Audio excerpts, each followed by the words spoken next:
சமையல்ல நம்ம என்ன பார்க்க போறோம் அப்படின்னா சிக்கன் ரோஸ்ட். இந்த சிக்கன் ரோஸ்ட் பண்றதுக்காக நான் இன்னைக்கு 1/2 kg சிக்கனை க்ளீன் பண்ணி எடுத்திருக்கேன். இப்போ மசாலாவை எப்படி ப்ரிப்பேர் பண்ணலான்றதை நம்ம பார்க்கலாம். மசாலா வறுக்கிறதுக்கு ஒரு பேன் எடுத்துக்கலாம். இப்போ நான் இதில் 2 ஸ்பூன் ஆயில் ஆட் பண்ணிக்கிறேன். இதில் ஒரு சின்ன துண்டு பட்டை, ஒரு கிராம்பு, ஒரு ஏலக்காய் ஆட் பண்ணிக்கிறேன். அதுக்கப்புறமா இது கூட 1 டீஸ்பூன் மல்லி ஆட் பண்ணிக்கிறேன். 1 டீஸ்பூன் சோம்பு ஆட் பண்ணிக்கிறேன். 1 டீஸ்பூன் பெப்பர் ஆட் பண்ணிக்கிறேன். இது கூட ஒரு 4 காஞ்ச மிளகா ஆட் பண்ணிடலாம். இப்போ இதை நல்லா ஃப்ரை பண்ணிடுவோம். நல்லா ஃப்ரை பண்ணிக்கோங்க. இதை வறுக்கும் போது நல்லா ஸ்லோ ஃப்ளேமில் வச்சு வறுத்து எடுத்துக்கோங்க. இது கூட கொஞ்சமாக கருவேப்பிலையும் ஆட் பண்ணிக்கிறேன். இதையும் சேர்த்து நல்லா ஃப்ரை பண்ணி எடுத்துடலாம். பாருங்க, நம்ம மசாலாவை நல்லா வறுத்தெடுத்தாச்சு. இதை கொஞ்சமாக ஆற விட்டுருங்க. இப்போ ஸ்டவ்வை நம்ம ஆஃப் பண்ணிடலாம். ஆறுனதும் நம்ம மிக்சியில் போட்டு நல்லா கிரைண்ட் பண்ணி எடுத்துடலாம்.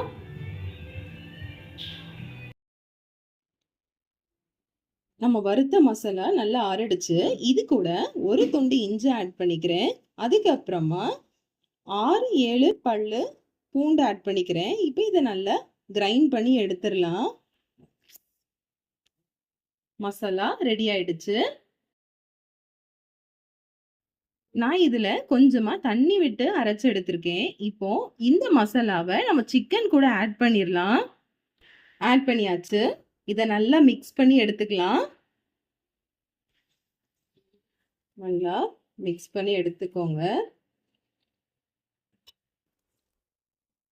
இப்போ இது கூட தேவையான உப்பை ஆட் பண்ணிக்கோங்க.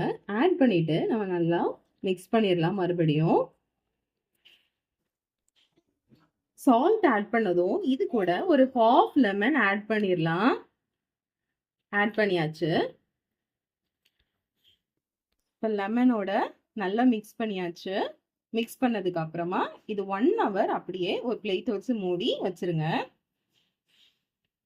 நம்ம சிக்கன் மேரினேட் பண்ணது ரெடி ஆயிடுச்சு. இப்போ ஒரு கடாயில் நான் கொஞ்சமாக ஆயில் ஆட் பண்ணியிருக்கேன். ஆயில் நல்லா சூடாயிடுச்சு. இப்போ இது கூட நம்ம கொஞ்சமாக ஆனியன்ஸ் ஆட் பண்ணிடலாம். ஆனியன் ஆட் பண்ணியாச்சு. இது நல்லா கோல்டன் கலரில் வர்ற வரைக்கும் இதை நல்லா வதக்கி எடுத்துக்கோங்க. இது கூட நான் கொஞ்சமாக கருவேப்பிலை ஆட் பண்ணிக்கிறேன். இதை நல்லா கிண்டி விட்டுக்கோங்க. ஆனியன் நல்லா கோல்டன் கலரில் மாறிடுச்சு. இப்போ நம்ம மேரினேட் பண்ணி வச்சிருக்கிற சிக்கனை ஆட் பண்ணிடலாம். சிக்கனை கொஞ்சம் கொஞ்சமாக ஆட் பண்ணுங்க.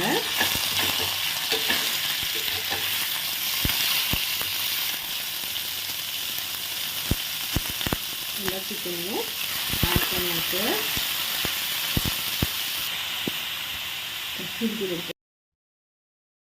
சிக்கன் ஆட் பண்ணதும் இது கூட நான் 1 ஸ்பூன் காஷ்மீரி தூள் ஆட் பண்ணுறேன். இது ரொம்ப காரமாக இருக்காது, நல்ல கலர் கொடுக்கும். இதை மிக்ஸ் பண்ணி விட்டுக்கோங்க. நல்லா மிக்ஸ் பண்ணியாச்சு.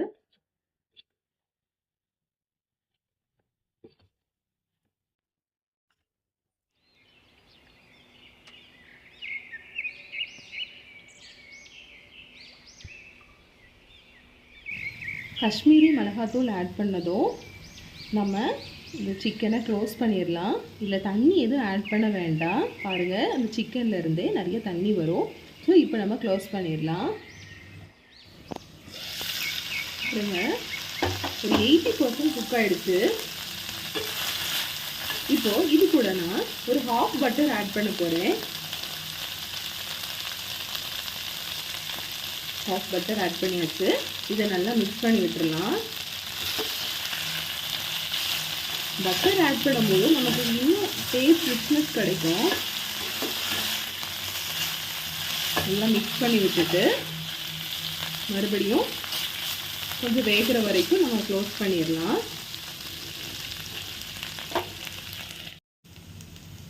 பாருங்கள் சிக்கன் ரோஸ்ட் ரெடி ஆகிடுச்சு. இப்போ இதில் கொஞ்சமாக மல்லி இலை போட்டுடலாம். சிம்பிளான ரோஸ்ட் ரெடி ஆகிடுச்சு. இந்த மாதிரி ரெசிபியை உங்கள் வீட்டில் நீங்கள் கட்டாயமாக செஞ்சு பாருங்கள். செஞ்சு பார்த்துட்டு கமெண்ட்ஸில் சொல்லுங்கள். தேங்க்யூ. God bless you.